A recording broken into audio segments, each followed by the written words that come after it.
Karena Paus juga tidak sedang memaksakan iman Katolik kepada orang Islam. Orang Islam juga tahu bahwa Paus tidak bermaksud demikian. Dan ketika orang Islam menyambut, khususnya tokoh-tokoh agama Islam dan pemerintah-pemerintah level nasional, ya, yang menyambut, yang notabene mereka juga beragama Islam, mereka tahu ini batasan toleransinya jelas. Tidak ada maksud di situ orang Katolik memasukkan iman mereka supaya orang Islam semua jadi Katolik.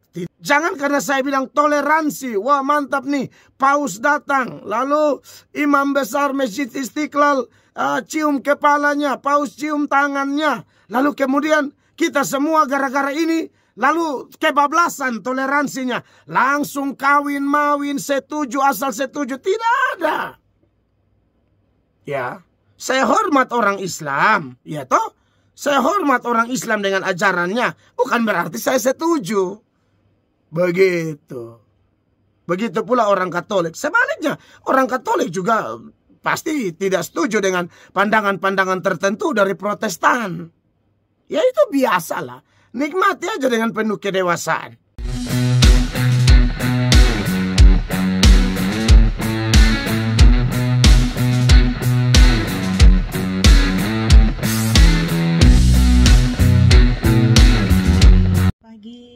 Bapak Gembala, saya mohon Shalom, selamat pagi. Mohon penjelasan. Beberapa waktu terakhir ini viral pemberitaan tentang kunjungan Paus. Ya. Dan kita lihat bagaimana Paus berkunjung ke tempat agama sebelah, lalu kemudian berkunjung dan bertemu dengan orang-orang dari agama sebelah. Tapi saya mau bertanya penjelasan tentang toleransi menurut Alkitab. Iya. Siap, puji Tuhan. Iya, ini kedatangan Paus ini, Paus Fransiskus ya. Ini Paus yang keberapa ya? 260. Maaf kalau saya salah. Pokoknya Paus Fransiskus yang datang. Ya 266 kah 200 berapa begitu. Saya tadi malam baca-baca. Sempat nonton-nonton tapi saya kurang hafal persis dia punya angka. Pokoknya Paus yang sekarang itu datang dan saya pribadi ya. Ketika Paus datang ya dalam kesederhanaan, jam tangannya pun diberitakan itu merek Casio. Itu bukan merek yang mahal sekali. Lalu Paus juga naik mobil Innova duduk di depan lagi. Kalau bicara tentang kesederhanaan, saya pikir apa yang Paus perlihatkan kepada kita itu menjadi contoh baik ya. Buat orang Indonesia lah, saya tidak bicara agama lagi, tapi buat orang Indonesia karena saya lihat antusias dari pemerintah, Pak Jokowi sebagai presiden yang masih aktif, Pak Prabowo sebagai presiden terpilih, semua menteri, bahkan saya lihat beberapa ustadz, Habib, mereka menyambutnya dengan penuh hormat, toleransi yang luar biasa. Lalu pergi mengunjungi Masjid Istiqlal. Lalu apalagi ada misa di GBK. Ya, lalu apalagi yang paling menarik waktu kunjungi Masjid Istiqlal, lalu imam besar Masjid Istiqlal menyambut dengan baik. Lalu mencium kepala Paus. Lalu Paus juga cium tangan imam besar Masjid Istiqlal. Saya jujur, saya terharu sekali. Saya senang sekali ya. Saya senang sekali. Saya rasa senang sekali ya. Saya nonton ulang-ulang terus. Suka sekali, suka sekali. Bahkan saya pergi KKR di kampung saja. Di TTS saya masih singgung peristiwa yang sangat mahal itu. Bagi saya mahal sekali. Ya. Ya, walaupun kita tahu bahwa ada juga yang protes karena kalau tidak salah ya, saya lihat di berita itu mereka sandingkan azan dengan misa. Jadi akhirnya ada segelintir orang yang protes dan orang-orang yang protes ini membawa nama 90% umat Islam di Indonesia tidak setuju. Mana ada orang Habib saja dukung kok. Karena ada orang ini suka bawa-bawa nama rakyat lah, katanya ini rakyat. Rakyat yang mana? Tidak ada rakyat, tidak ada aja sih. Hanya 7-8 orang yang protes. Dan entah mereka itu siapa. Di dalam pemerintah juga tidak jelas posisinya, kedudukannya, ya, porsinya, ya, legalitasnya, wewenangnya apa, tidak jelas. Tapi kemudian berbicara tentang 90% penduduk Indonesia beragama Islam, jangan sampai membangunkan singa yang tidur. Apa sih? Mulai proteslah televisi tertentu yang menayangkan antara azan dan misa dan lain sebagainya. Jadi mereka protes. Saya pikir pemerintah kita yang Tuhan pilih, yang masih aktif maupun sudah terpilih, bukan orang bodoh. Dan mereka semua orang Islam. Dan mereka aman-aman saja tuh. Begitu, justru mereka mau jadi pemimpin yang menjadi teladan bagi kita dalam hal toleransi. Begitu. Ya, jadi saya pribadi melihat bahwa ini ada segelintir orang yang mengada-ngada. Dan ujung-ujungnya kasih salah Pak Jokowi lagi. Aduh, ini mungkin sasarannya Pak Jokowi. Tapi pakai momen Paus datang, lalu kunjungi Masjid Istiqlal. Lalu Paus mungkin bicara-bicara sedikit. Lalu dalam pembicaraan Paus itu menyuarakan iman Katolik atau iman Kristen lah. Konteks Kristen, karena bicara Kristus, bicara kasih sayang, menunjukkan kerendahan hati dan lain sebagainya.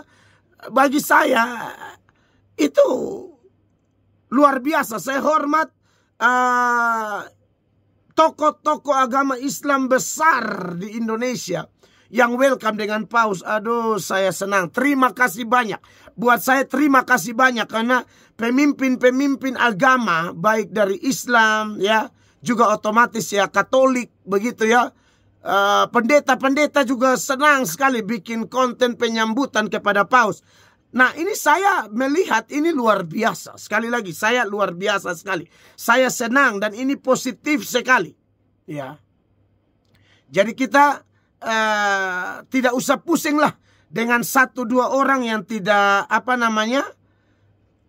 orang yang tidak setuju atau mulai dengan alasan tertentu atau mungkin alasan politik, mulai kayak mau memprovokasi orang. Saya harap melalui acara ini, video saya ini juga, kawan-kawan kita yang orang Islam tak usah dengar orang yang tidak jelas, dengar tokoh-tokoh agama Islam yang sangat cerdas dan mau betul-betul memberikan teladan seputaran toleransi. Tak usah dengar orang-orang yang barisan sakit hati karena kalah politik. Jangan, nanti repot urusannya, ya. Tetapi pertanyaan Anda pagi ini, bagaimana toleransi menurut ajaran kami? Nah, toleransi menurut ajaran kami, ya tidak ada masalah seperti yang terjadi ini. Menurut saya sudah sesuai ajaran toleransi. Karena Paus juga tidak sedang memaksakan iman Katolik kepada orang Islam. Orang Islam juga tahu bahwa Paus tidak bermaksud demikian. Dan ketika orang Islam menyambut, khususnya tokoh-tokoh agama Islam dan pemerintah-pemerintah level nasional, ya, yang menyambut, yang notabene mereka juga beragama Islam, mereka tahu ini batasan toleransinya jelas. Tidak ada maksud di situ orang Katolik memasukkan iman mereka supaya orang Islam semua jadi Katolik. Tidak juga. Atau orang Islam sambut supaya dengan demikian orang Kristen semua simpati dengan Islam dan kemudian masuk Islam semua. Kan tidak begitu. Jadi menurut saya batasannya jelas, ya. Jadi membangun toleransi di sini, efek secara sosial itu kan bagus. Karena dalam konteks kitab suci, toleransi itu boleh sepanjang itu hanya secara sosial. Secara iman ya kita tidak bisa kompromikan, ya. Kayak saya jelas pendeta Protestan. Saya menyatakan sukacita saya, ya. Bahkan rasa terharu, emosional saya itu betul-betul saya tidak bisa tahan melihat itu. Saya bersyukur sekali, ya. Tapi ini sekali lagi secara sosial, Karena bagaimanapun saya sebagai Protestan, saya dengan ajaran Katolik pasti ada hal-hal yang tidak cocok. Dengan Islam juga ada hal-hal yang tidak cocok. Tapi kita lebih menonjolkan bukan ketidakcocokannya. Dalam konteks membangun toleransi secara sosial dalam negara kesatuan Republik Indonesia yang majemuk ini. Begitu. Jadi jangan kita persoalkan ketidakcocokan. Ya sudah, ya tidak cocok. Mungkin sampai kiamat kita tetap akan tidak cocok. Oke?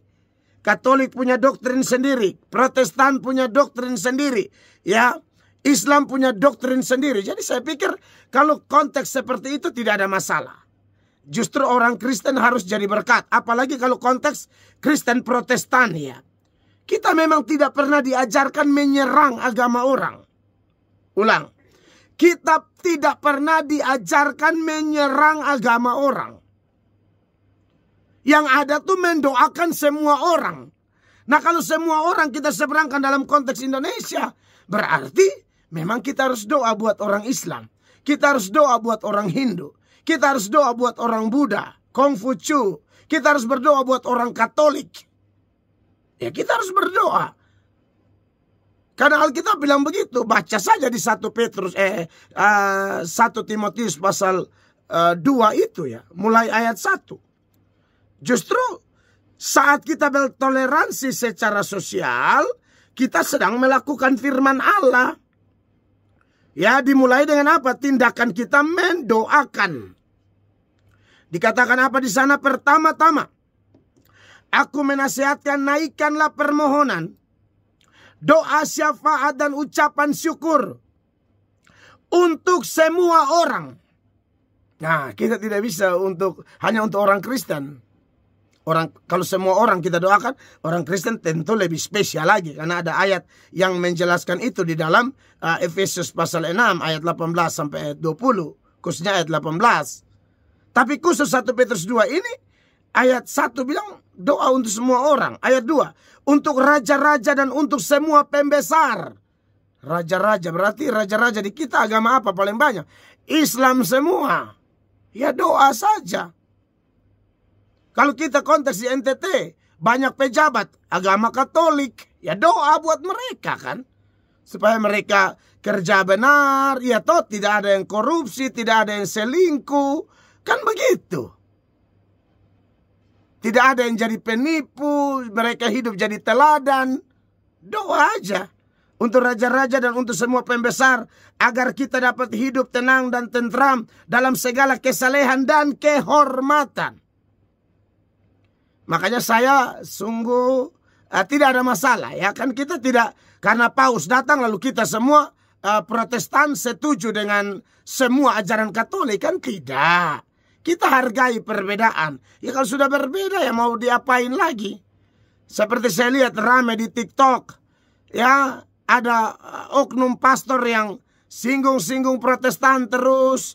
Lalu akhirnya tak terhindarkan yang Protestan juga hantam dia. Aduh, saya pribadi melihatnya, loh kok jadi panjang begini gitu loh.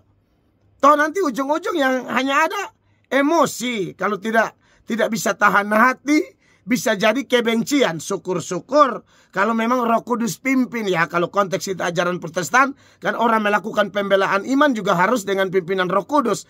Tapi andai kata hanya emosi, marah, lalu mulai pancing-pancing kemarahan, menurut saya tidak usah. Memang pernah ada dulu video saya yang kemudian saya luruskan, ya. Karena ada orang yang bertanya, anak muda tanya, boleh tidak anak Protestan kawin dengan anak Katolik? Kan saya bilang tidak boleh. Dengan data-data yang jelas. Karena bagaimanapun, walaupun kita namanya Kristen sama-sama, tapi di Indonesia kita beda agama. Ya, ada samanya, tapi secara doktrinal, ada doktrin-doktrin yang tak terhindarkan membuat kita menjadi dua kelompok yang berbeda. Ada samanya, tapi berbeda. Saya hanya omong garis besar berbeda saja di sini. Lalu orang potong itu video seolah-olah saya menyerang Katolik. Tidak. Saya sedang kasih tahu Katolik itu saudara kita sebangsa setanah air. Tapi kalau kawin dengan mereka ya tidak boleh dong.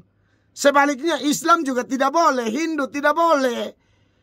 Jangan karena saya bilang toleransi, wah mantap nih, paus datang, lalu imam besar Masjid Istiqlal cium kepalanya, paus cium tangannya, lalu kemudian kita semua gara-gara ini, lalu kebablasan toleransinya, langsung kawin mawin setuju asal setuju, tidak ada. Ya, saya hormat orang Islam, ya toh, saya hormat orang Islam dengan ajarannya, bukan berarti saya setuju. Begitu. Begitu pula orang Katolik. Sebaliknya, orang Katolik juga pasti tidak setuju dengan pandangan-pandangan tertentu dari Protestan. Ya itu biasalah. Nikmati aja dengan penuh kedewasaan. Bahkan saya punya kepikiran. Ya aduh, saya mau undang satu Romo dulu di channel saya. Kita bicara-bicara tapi tidak bicara doktrin. Ya mengarahkan umat masing-masing. Sudahlah, ini pakai media sosial jangan jadi pemancing untuk kita berkelahi begitu, janganlah. Sudah santai aja, perbedaan ya. Tapi yang perlu dikompromikan kita kompromikan. Seperti itu ya. Jadi seperti itu toleransi dalam kitab suci. Secara sosial boleh, secara iman jelas tidak dibenarkan ya. Tuhan berkati. Terima kasih untuk jawaban.